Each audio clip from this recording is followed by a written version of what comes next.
Assalamu alaikum dear student. I am Numan Khalik from AK Physics Academy.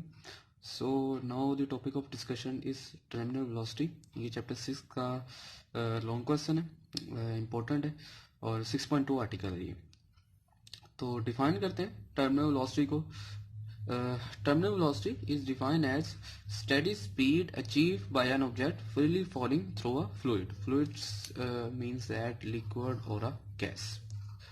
तो जब भी कोई पार्टिकल कोई किसी भी टाइप का ऑब्जेक्ट जो है वो किसी फ्लूइड के अंदर वर्टिकल मोशन जो है वो करता है, तो वो जिस स्पीड से मूव करेगा उस स्पीड को या उस वेलोसिटी को आप किसका नाम देते हैं?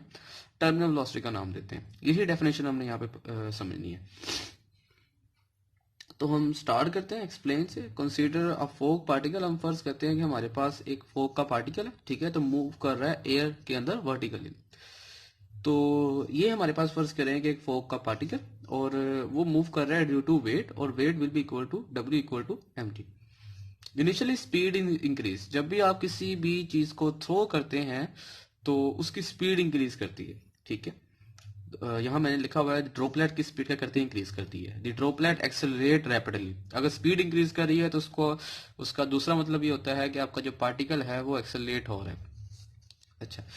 Due to motion in some fluid, so a drag force act on a fluid particle which is oppose to weight. ठीक है.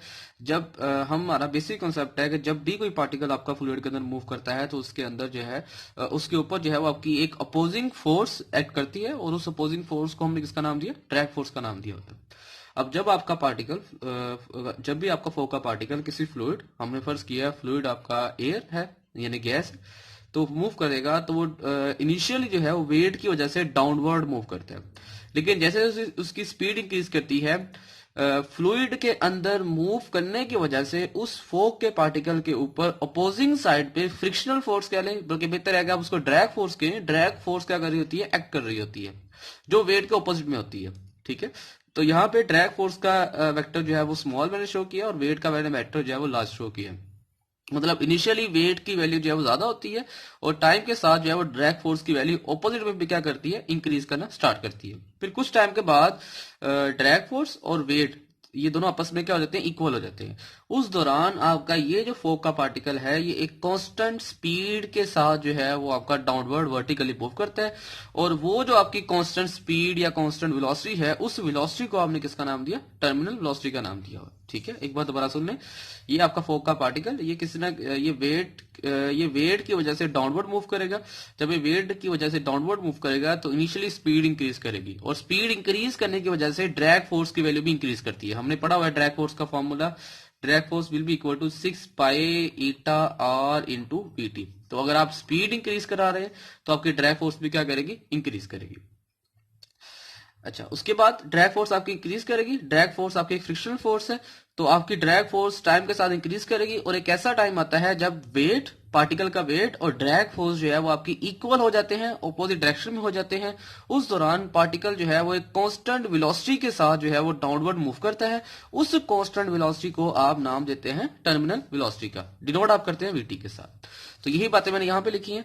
As the drag force increase the speed is also increase. जब आपकी ड्रैग फोर्स इंक्रीज करती है तो speed भी increase करती है.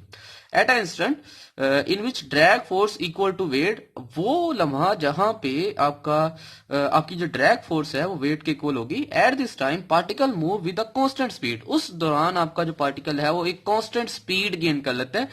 This constant speed is called a terminal velocity.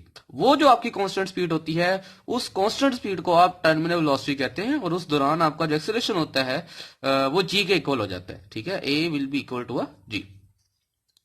तो यहां तक ये इसकी एक्सप्लेन था. एक्सप्लेन समझना मेन काम होता है कि आपके एक ऐसी वेलोसिटी ऑब्जेक्ट की जो खुद ब खुद अटेन होती है due to a drag force और सम वेट, उस वेलोसिटी को आप नाम देते हैं टर्मिनल वेलोसिटी का. चले डेरिवेशन स्टार्ट करते हैं. अब इस पार्टिकल के ऊपर आपकी दो टाइप की फोर्सेज हैं. एक है ड्रैग फोर्स, सेकंड जो फोर्स है मेरे पास वो वेट है. दोनों की डायरेक्शन जो है वो ऑपोजिट है. ठीक है. तो यहां पे नेट फोर्स मैं लिखूंगा. Net force will be equal to weight minus drag force. ठीक है. तो माइनस क्यों आया? क्योंकि दोनों की डायरेक्शन ऑपोजिट है, इसलिए आपने अपवर्ड फोर्स को नेगेटिव ले लिया, डाउनवर्ड फोर्स को आपने पॉजिटिव ले लिया. तो यहाँ पे नेट फोर्स आपकी जीरो है, ठीक है। इसकी दो रीजन मैंने यहाँ पे लिखी हैं, दो रीजन ही एक्सप्लेन हो सकती हैं। Particle move with the constant speed, आप कह रहे हैं कि आपका पार्टिकल कांस्टेंट स्पीड से हरकत कर रहा है, उसी कांस्टेंट स्पीड को या वेलोसिटी को आपने नाम दिया टर्मिनल वेलोसिटी का। अगर वेलोसिटी कांस्टेंट है तो आपका एक्सेलरेशन जो नेट फोर्स होगी वो भी जीरो होगी, ठीक है। मतलब ये कि आपका एक्सेलरेशन जीरो होगा, और एक्सेलरेशन अगर जीरो है तो आपका नेट फोर्स भी क्या है, आपकी जीरो, ठीक है। या आप कह सकते हैं both force are cancel the effect, दोनों के दोनों फोर्स आपस में एक दूसरे को क्या कर रही हैं, कैंसिल आउट कर रही हैं, ठीक है, कैंसिल आउट कर रही है। मतलब वेट और ड्रैग फोर्स दोनों एक दूसरे को कैंसिल आउट कर रही है। पार्टिकल जो है वो एक constant acceleration will be equal to g के साथ क्या कर रहा है, आपका मूव कर रहा है। यहाँ पे नेट फोर्स जीरो हुई और वेट और ड्रैग फोर्स आपस में इक्वल आ गया। इनकी वैल्यूज पुट करें, m g will be equal to 6 pi eta r into VT. यहाँ पे एम क्या है, मास ऑफ द पार्टिकल है आपका, जी क्या है आपका, ग्रेविटेशन एक्सेलरेशन एक कांस्टेंट है, ठीक है, उसी को आप कह रहे हैं कि आपका कांस्टेंट एक्सेलरेशन है। ईटा मेरे पास यहाँ पे viscosity of fluid in which a particle move, जिस फ्लूइड के अंदर आपका पार्टिकल मूव कर रहा है उसकी विस्कोसिटी को आपने नाम दिया ईटा का। आर क्या है आपका, रेडियस ऑफ द पार्टिकल है, आर आपका पार्टिकल का रेडियस है। उसके बाद हम जानते हैं डेंसिटी बराबर होती है, density will be equal to mass per unit volume, density will be equal to mass per unit volume.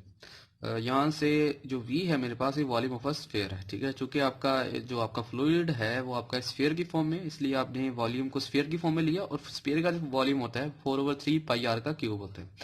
यहां से मास की वैल्यू रख करें, mass will be equal to density into volume, volume की वैल्यू पुट करें यहाँ पे, तो मेरे पास मास की इक्वेशन बनती है। इस इक्वेशन को आपने पुट करना है इक्वेशन ए में। यहाँ पे मेरे पास जो इक्वेशन ए है वहां पे आप पुट करते हैं, तो मेरे पास ये इक्वेशन ए है। यहाँ पे आपने मास की जगह उसकी वैल्यू पुट की है, ग्रेविटी की वैल्यू सेम आ गई, बाकी 6 pi eta r into VT आपका सेम आ गया, ठीक है।